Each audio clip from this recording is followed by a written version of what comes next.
Салому алейкум ва раҳматуллоҳи ва баракатуҳ. علیکم السلام. Саволам ин ки дар роҷи ба қибла ягон ҳадисе бошад бо иснод мегуфтед ки чунки ин ҷо ихтилоф аст, ҳама мегӯянд ки ҷое ки афтоб мешинад мо ҳамон тараф бояд намоз гузорем.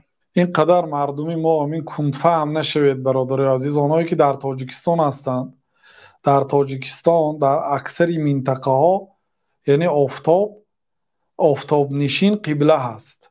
آخر این زمین دایره شکل است برادرای عزیز.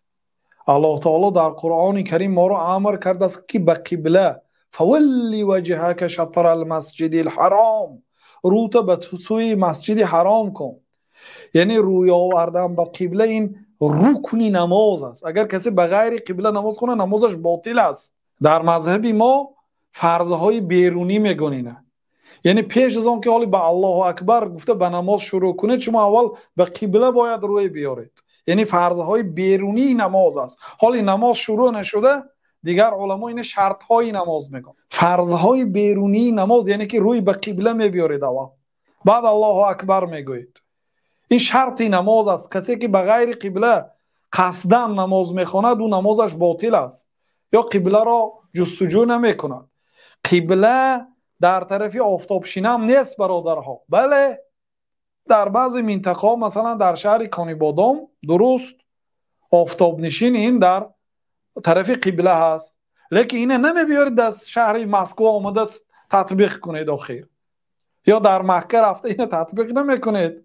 شهر سان فرانسیسکو مردمی شهر سان فرانسیسکو به سه طرف نگاه کرده نماز میخوندن. یک قسمش مثلا به طرف مشرق، یک قسم دیگرش به طرف مغرب، یک قسم دیگرش به طرف جنوب. وقتی که یکی از علماها استاد ما به شهر سان فرانسیسکو سفر میکنن همین مسئله میبردارن، یعنی یک قسم شهر بعضی مسجدها به اون طرف میخوندن، بعضی مسجدها به این طرف، بعضی مسجد در یک شهر مردم به سه طرفی به همدیگر مقابل نگاه کرده نماز میخوندن. کموتم نه پر. بعد تحقیق کردیم مسئله که هر همون مسجدها در همون اختیارش درست برآمده است. برای آنکه زمین که دایره شکل است، زمین که دایره شکل است واقعا به همین مردم قبله به همین واسطه نزدیک است. این زمین دایره شکل است برادر. کعبه در اینجا هست مثلا. همین خیل نظر میکند به سوی کعبه که نزدیکترینش به همین سمت اگر روی بیارد. از آن این مسجد به همون سمتی که روی آورده است درست برآمده است. از آن آنش هم همین خیل. یعنی که قبله شرط نه که در طرف آفتاب شینم میشود. در بعضی کشورها در طرف آفتاب برو باشد، می باشد در طرف جنوب و شمال باشد.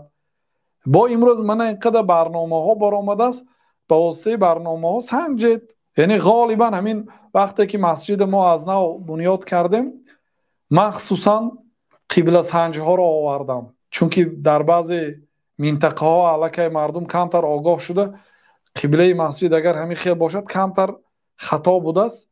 مردم در بالای جای نماز به دیگر طرف ایستاده نماز میخوندن. بعضی آدم ها امام و مردم به محراب نگاه کرده میخوانن، اینا اومدن به دیگر طرف. بنابراین برای همین خیلی مشکلی ها نشدن شخصیت های متخصص را آوردم، سنجیدیم که سبحان الله قبله درست برآمد. یعنی که همین قبله که موسفیده های زمان قدیم درست تا همین روزه همین جای مسجد ما مسجد بود.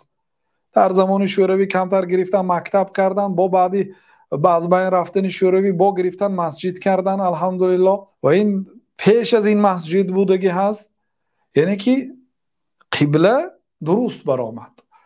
بنابراین به هر حال یعنی می آموزید خیلی نه که قبله باید به طرف آفتاب شینه هم باشد. من این بعضی برنامه ها رو سنجیدیم، بسیارش تقریبا درست می براید. مثلا برنامه سجده هست، میتونید استفاده برید.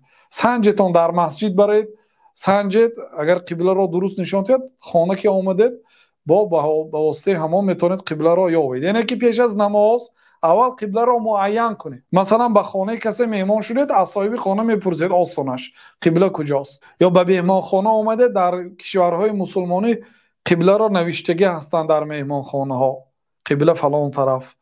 نمیدانید میپرسید. اگر ندانستید، من امروز برنامه ها پیشتر مردم اجتهاد میکردن، میبر اومدن نظر میکردن به ستاره و به آفتاب و یک اجتهاد کرده میکفتن میافتن. اگر شما اجتهاد کردید، یعنی فکر کردید که به گمان شما قبله همین طرف است، نماز خوانده تمام که کردید، با یا آدم اومده که نماز خطا خوانده قبله این طرف نبود، تمام نماز از نو نمیخوانید. لیکن اگر در مابین نماز آمده شما رو اصلاح کند، به طرف قبله نگاه میکنید، در نصف نماز دوام نماز رو میخوانید. ولی پیش از نماز بعضی ها نوشتین همین سوال واقعا قبله شرط نیست، همه جا جای خدا هست، میگفتین و نماز میخوندیم به کدام طرفی که موافق اومد. نه، قبله یکی از شرط های نماز است برادر عزیز.